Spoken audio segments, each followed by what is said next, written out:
ពលរដ្ឋដែលរបាំងលើផ្លូវក្នុងភូមិគណៈអាជីវកម្មដឹកខ្សាច់មិនគោរពបទដ្ឋានបច្ចេកទេសដឹកជញ្ជូននៅស្រុកអង្គស្នួលបាទគ្រាន់តែឃើញតែការដាក់នេះបើកលេចពីផ្លូវច្បាប់គឺមិនត្រូវទេប៉ុន្តែប្រហែលជាមានអ្វីដែលបង្ខំឲ្យពលរដ្ឋធ្វើបែបនេះបាទអញ្ចឹងហើយបានជាក្រុមការងារយើងនឹងចុះទៅដល់ទីតាំងនឹងផ្ទាល់តែម្ដងហើយមុនចូលសាច់រឿងនេះខ្ញុំសូមបើកកំពង់កញ្ចក់បន្តិចបាទមានអ្នកមួយចំនួនហ្នឹងគាត់លើកឡើងគាត់ថារថយន្តផនគាត់នេះបង់ពន្ធផ្លូវមួយឆ្នាំអស់ប៉ុណ្ណេះរឿងអីផ្លូវហ្នឹងគាត់មិនអាចបើកបរបានបាទនេះគឺជាការគិតមួយជ្រុងរបស់គាត់ប៉ុន្តែបើទស្សនវិជ្ជាផ្លូវច្បាប់និងការកំណត់គឺមិនអញ្ចឹងទេរថយន្តខ្លះវាមានទៅតាមទំហំទៅតាមຂະຫນាតហើយផ្លូវខ្លះក៏ដូចគ្នាដែរណាมันអាចឆ្លងកាត់បានទេដោយសារតែរថយន្តយើងហ្នឹងវាលើសຂະຫນាតវាធំបាទដឹកជញ្ជូនខុសបច្ចេកទេសมันមើលស្លាកចរាចរណ៍ដែលគេណែនាំគេកំណត់រថយន្តប្រមាណតោនដែលត្រូវឆ្លងកាត់នឹងបានមានកន្លែងខ្លះរហូតដល់អាជ្ញាធរឬក៏សមត្ថកិច្ចហ្នឹងក៏ដាក់ចាក់ជីបេតុងដើម្បីតម្រូវទៅលើຂະຫນាតរថយន្តនឹងទៅទៀតហើយនឹងកម្ពស់អីជាដើមហ្នឹងបាទអញ្ចឹងមិនមែនថាឲ្យតែយានយន្តដែលបានបង់ពន្ធផ្លូវទាំងអស់នេះមានសិទ្ធិធ្វើដំណើរតាមផ្លូវនឹងគ្រប់ច្រកល្ហកទេគឺវាមានដែនកំណត់ដែរបាទផ្លូវមានច្រើនយើងអាចទៅរកផ្លូវខាងនោះទៅដើម្បីកុំឲ្យវាប៉ះពាល់ទៅដល់ផលប្រយោជន៍សាធារណៈបាទអញ្ចឹងបើកកំពង់កញ្ចក់កន្លែងនឹងតិចសិនឥឡូវយើងងាកមកអាជីវកម្មខ្សាច់មួយកន្លែងនេះដែលកំពុងបង្កក្តីបារម្ភដល់អ្នកភូមិតាពាំងសុពណ៌ឃុំឆក់ឈើនាងស្រុកអង្គស្នួល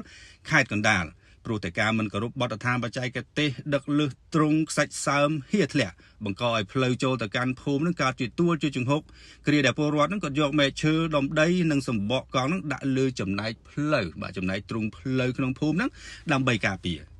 លបាយខ្សាច់នឹងមិនត្រឹមតែធ្លាក់លើផ្លូវក្នុងភូមិទេប្រិមិត្តរហូតទៅដល់ផ្លូវជាតិលេខ4នឹងជារឿយដែលមើលទៅនឹងហាក់ដូចជាអត់សណ្ដាប់ធ្នាប់រំខានទៅដល់សុខុមាលភាពសុវត្ថិភាពជីវភាពនិងបរិស្ថានបាទអាជីវកម្មលាងនិងដឹកជញ្ជូនទាំងដីទាំងខ្សាច់ចេញចូលនេះគឺនៅនឹងច្រកចូលភូមិតាពាំងសុពណ៌តែម្ដងដែលមានរណ្ដៅទឹកជ្រៅ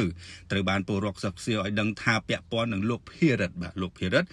តែក្រុមការងារវ័នប៉ុស្តិ៍មិនទាន់អាចទំនាក់ទំនងលោកនឹងសូមការបញ្ជាក់បាននៅឡើយទេចំណែកលោកនូសវណ្ណរិទ្ធអភិបាលស្រុកអង្គស្នួលអត់ទាន់មានការបញ្ជាក់ទេក្រោយទទួលសារសំណួរនិងរូបភាពតាមបណ្ដាញ Telegram រួចហើយលោកតបថាអរគុណបាទរាល់សំណួររូបភាពលោកទទួលហើយលោកមើលហើយលោកតបវិញថាអរគុណសូមរំលឹកថានៅពេលកន្លងទៅអន្តរក្រសួងបានចេញសារាចរកំណត់ណាជាមួយនឹងលក្ខខណ្ឌរបស់អាជ្ញាធរមួយចំនួនពេលដែលគាត់មុននឹងផ្ដល់លិខិតអនុញ្ញាតនេះឲ្យម្ចាស់អាជីវកម្មហ្នឹងគឺបានកំណត់បាទជាសំណេរជា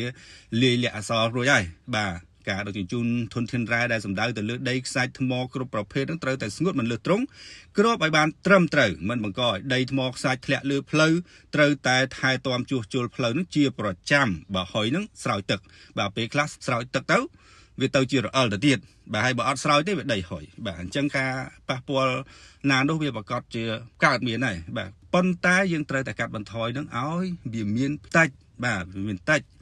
មិនត្រូវធ្វើឲ្យប៉ះពាល់នឹងទៅដល់បរិស្ថានសណ្ដាប់ធ្នាប់សូម្បីតែការដឹកចេញពីការដ្ឋានក៏ត្រូវលាងកង់រថយន្តនឹងឲ្យស្អាតជាមុនដែរយើងឃើញតែការដ្ឋានសំណង់មួយចំនួនហ្នឹងគឺគាត់បានគ្រប់នៅលក្ខខណ្ឌហ្នឹង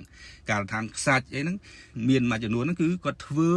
កន្លែងលាងកង់នៅនឹងច្រកចេញតែម្ដងបាទជាពិសេសគឺរណ្ដៅដីឬរណ្ដៅខ្សាច់ដែលមានជម្រៅជ្រៅនៅគៀកភូមិណាតម្រូវឲ្យធ្វើរបងបិទទៅទៀតបាទដើម្បីសុវត្ថិភាពមនុស្សនិងសត្វចិញ្ចឹមបាទសត្វចិញ្ចឹមក៏អត់ដឹងទេក៏ដើរធ្លាក់ភ្លុងបាទងាប់បាត់គ្រោះថ្នាក់បាត់ចុះបើក្រឡេកមកមើលសកម្មភាពខាងលើនេះវិញតើបានអនុវត្តវិធានការអ្វីខ្លះបាទ